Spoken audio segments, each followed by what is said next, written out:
Fatwa says men and women dining together is un-Islamic. Islamic seminary Darul Uloom in Deoband has asked Muslims to avoid men and women dining together at social or other events, saying that it is un-Islamic. It is not proper for Muslim men and women to dine together. The fatwa, or religious decree, also said that dining while standing is un-Islamic too.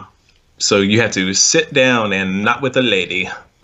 Do you know where this is? Where is he getting this from? Like a hadith or anything, or is just like? I think he's getting it from his ass. I think he's pulling it out. No, there's a lot of hadiths that if you read the hadiths, these things do have Islamic scripture supporting it.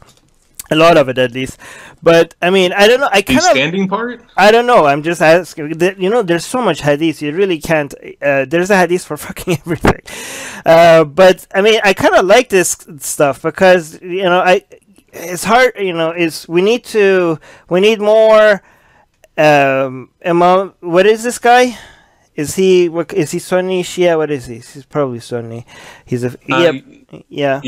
Yeah, but he's. I mean, these people are making the case for us that Islam and modernity and progress are never are always going to be against each other. Because even if people want to make the case that this is not Islamic, I don't know where it is. They have to go do some research to see, if it's Islamic or not. I mean, most people just say it's not. Most people that want to defend Islam, they're like, this guy's an idiot, it has nothing to do with Islam. But anybody that wants to actually gets motivated enough to go check, whether they get convinced or not that this imam pulled it out of his ass or was based on something, once they go looking, they're gonna see so much shit that I'm gonna hope much nonsense. I mean, the thing is whether you could actually tie these stuff to Islam. I mean, the separation between men and women, that's pretty much Islamic, right? That's very Islamic. That you can't deny that.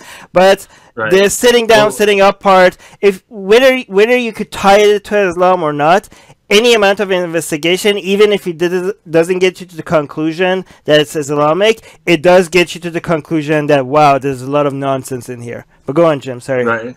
Well, there's the part of the seminary there that actually is in charge of releasing the fatwas and determining what is fatwa and not. They are actually the ones who issued the decree saying that it wasn't proper for them to dine together, and it was inside of the same fatwa that said that you can't dine while standing either. So this is something that's relatively new. Now, what the seminary is basing their conclusions on is something different. As far as the hadiths go, depending on where the hadith is from, really kind of depends on which Muslim sect would find it authoritative, right? No, I mean, if you're Sunni, Bukhari and Muslim are authentic hadith, right? They're only second to the Quran. Like they're the most they're considered authentic hadith by all schools by all Sunni Islamic schools. What about these fatwas that are only released by these little small area seminaries? Yeah, I mean, those are not considered to be accepted by all Sunnis, right? By all people that follow the school of thought. But the thing is that the mere investigation of trying to see if this is based on hadith or based on the Quran or not will lead you to more people to doubt, I'm hoping, right? I think. I mean, anybody that reads Sahih Bukhari or Sahih Muslim, if they come out and think like, yeah, this is a book that makes sense, I mean, then there's a problem with them, right? Like, I just want more Muslims to read Sahih Bukhari. You think the Quran is ridiculous? Then if you read the Hadith, then you would be like, okay, no, the Hadith is even more ridiculous. This is really going to backfire on them, though, because, I mean, if they keep this up, keep separating men and women farther and further, and, in 50 or 60 years, they're just all going to be gay, and then they're just going to die off. Well, no. No, but I know that was a joke, but there's actually some seriousness to that because separating men and women is actually a huge reason behind the sexual frustration people have, right? Like, Right. and it leads into a whole bunch of abnormal behavior. So let me see. Let me see the top comments. Paul is saying, "What a sad existence it must be to be so afraid of women that you can't even share a meal with them." Good point. Dusty is saying they really are fucking nutters, aren't they? I really am starting to really despise these twats. I mean, a lot of them are brainwashed since childhood. I mean, sometimes instead of hating them, you just need to feel bad for them. Mike is saying, I like how dining together is heresy, but raping your wife is cool. Fuck out of here. No one's buying into your indoctrination here. A lot of people. Okay, so a lot of times when people exaggerate something about Islam, I call them out. But what Mike is actually saying here is not exaggeration, because the concept of raping your wife is foreign in Islam. There's no, like, just if somebody is your wife, then it's your property, and you don't need consent to Islamically to have sex with them. In fact, the concept of consent is never even brought up anywhere in the Quran or the Hadith. The concept of zina, which is unlawful sex, is only based on having sex with people that you're not married to or you don't own as a sex slave. Same in the Bible. Yeah, so consent is never mentioned in the Quran or the Bible, because it was never even, they never even thought that was an issue. So raping your wife is completely acceptable in Islam, because they don't think that you need permission from your wife, because she's your wife and she's your property and you should be able to do whatever you want. So usually when people exaggerate something about Islam, I do want to call it out, because it's important to call it out, so that we're taken seriously when we do criticize Islam. But Mike is not wrong here. Raping your wife is cool Islamically.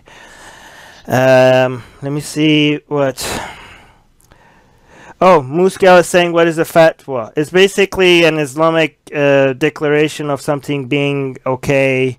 Or not okay. Or not okay in Islamically. Because a lot of the things that are not directly mentioned in the Quran or Hadith, then you need religious leaders to declare whether something is okay or not okay, and it's called a fatwa. And it's usually an official statement with a fancy stamp or something on it and a signature. And it's the most famous fatwa was the one that Khomeini gave against Salman Rushdie, and that was very famous because he made a fatwa for Muslims that weren't even living under Islamic regimes. So for the first time, declared Islamic law for people that weren't even living under Islamic land. So he declared that Salman Rushdie should be killed because of the book that he wrote, which is this satanic verses.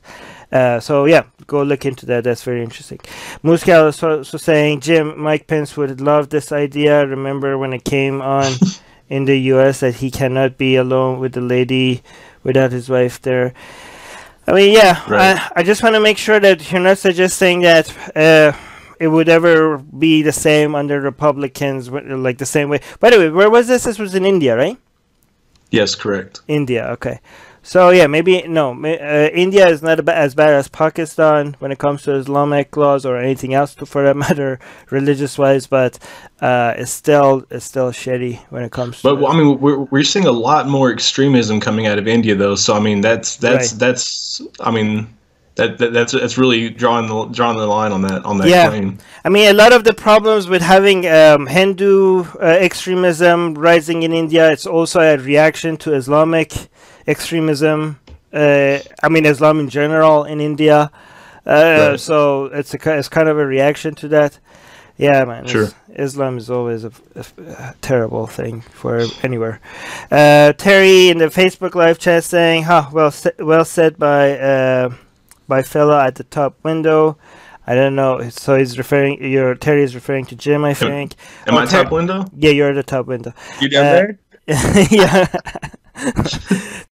Atheists around the world are choosing to give voice to their opinions and no longer hide their lack of religious beliefs.